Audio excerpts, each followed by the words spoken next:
Today, we're going to talk about the five biggest mistakes that plant based beginners almost always make and how to avoid them. So, transitioning to a plant based diet is absolutely exciting, but it can feel overwhelming. And many times, many beginners will dive in with the best intentions, but end up making a few common mistakes that can lead to frustration or even giving up entirely. Don't worry, I totally have you covered. And as a plant based physician for over 13 years, I've seen these mistakes time and time again. So today we're going to break them down so you can avoid the pitfalls and thrive on your journey. By the way, if you're new to the channel, welcome. My name is Dr. Lori Marvis. I'm a board certified family and lifestyle medicine physician who's been doing plant-based medicine or focusing on plant-based nutrition for, like I mentioned before, 13 plus years. Please feel free to subscribe, and download below is a completely free plant-based beginner's guide. You can download it, share it with your friends, whomever. So just know there's some additional resources besides this video, which we're going to jump right into. Number one is going all in overnight. Now, one of the biggest mistakes beginners make is jumping in head first without a plan. You clear out your fridge, you stock up on your tofu and kale, and by day 3 you're starving and overwhelmed and wondering why you even thought this was a good idea. Now, how to avoid it?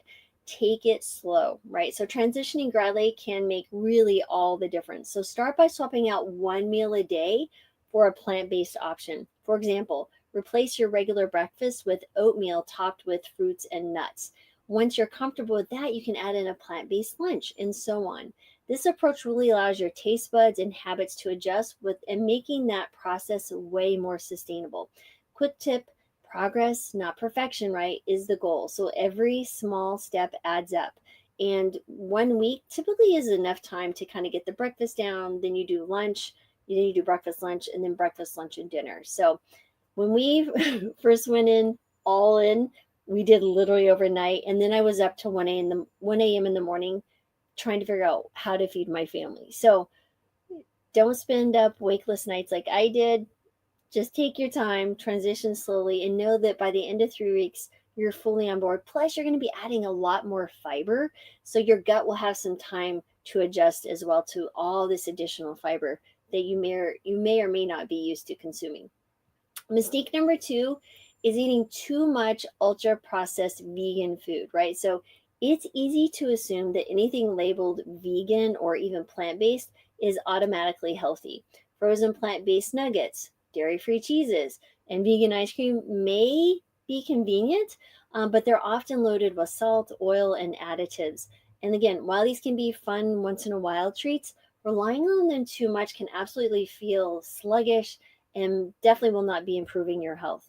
So, how do you avoid it? You really want to focus on whole, minimally processed foods. Think lentils, beans, whole grains, fruits, and veggies, nuts and seeds in smaller amounts. And if it looks like it came from a plant and hasn't been tampered with, you're probably looking at a winner.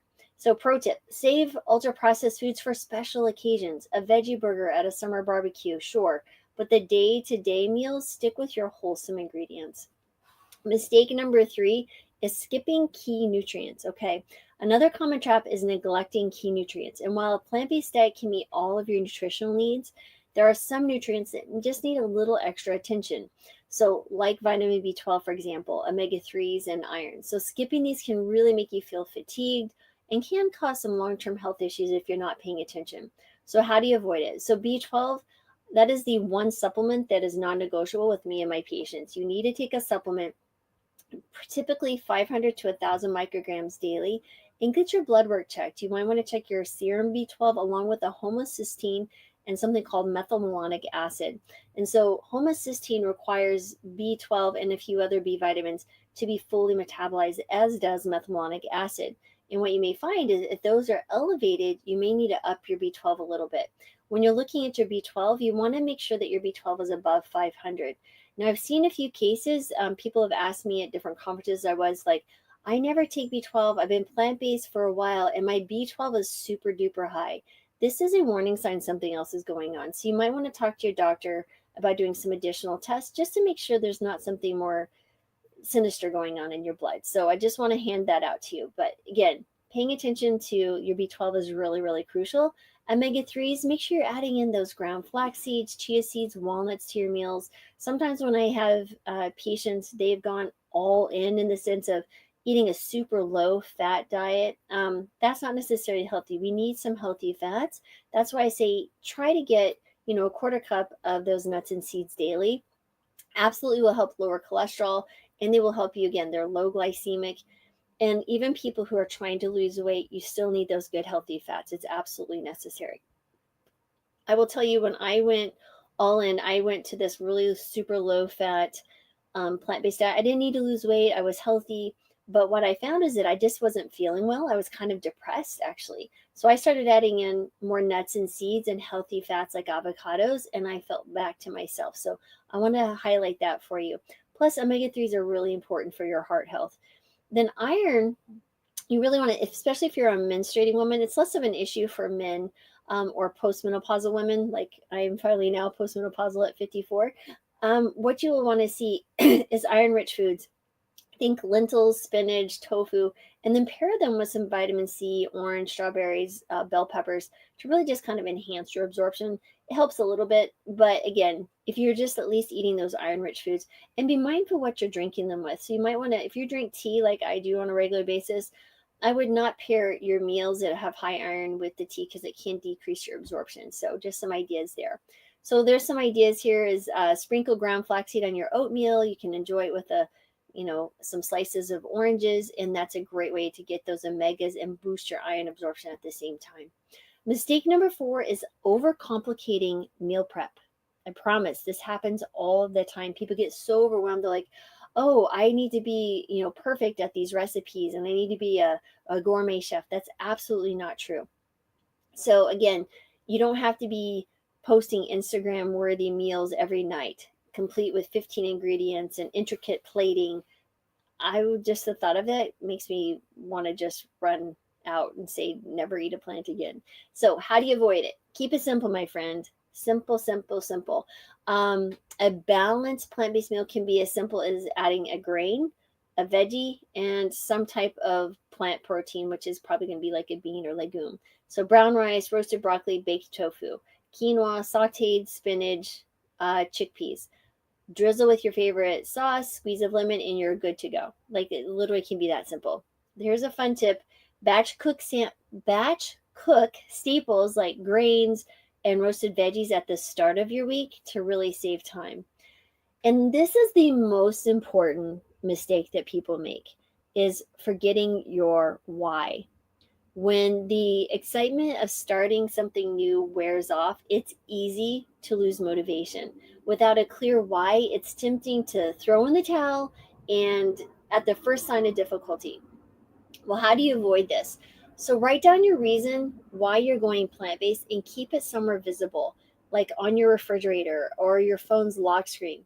Whether it's, improving your health, helping the environment, reducing animal suffering, your why is the anchor on your tough days. So that when you feel overwhelmed by peer pressure, they're giving you a hard time, you're like, no, this is my why and I'm sticking to it. So every step you move towards a plant-based lifestyle is a little bit closer to better health and a better world. Every time we eat plants in place of animal products, it's a win-win-win across everywhere. So remember, it's not about being perfect, it's just making progress, and keep marching towards that progress. Just keep going. Don't give up. So, in conclusion, remember the transition to a plant-based diet, it doesn't have to be overwhelming or complicated. So by avoiding again those 5 most common mistakes that I see all the time, going in too quickly, relying on processed foods, ultra processed foods, skipping key and nutrients like your B12, overcomplicating your meals. No one's judging you. It's just a kitchen. Don't be afraid to go in there and just make it simple. And then forgetting your why, right? It's really, if you're following those and understand those are the top 5 mistakes, you're really going to set yourself up for success. So remember, small, consistent changes lead to huge results over time. And be kind to yourself, enjoy the journey, and focus on creating habits that really support your health and happiness. That is so, so important. And by the way, remember, if you want to learn more and need some more help, if you're a beginner or want to share with someone, there's a link below to the plant-based beginners guide. There's also a link to join my newsletter. I send out a newsletter every Tuesday, and I do some educational components, like something like this will be on there, and I send out a recipe as well, and I get great feedback that the recipes taste actually good. I try to keep them simple. I try to keep them built around whatever the article is educating you about. So would love to have you as part of our community there as well. So thanks again for listening. As always, sending my gratitude, joy, love, and healing your way. And thank you for spending time with me today. And have a wonderful and safe rest of your day.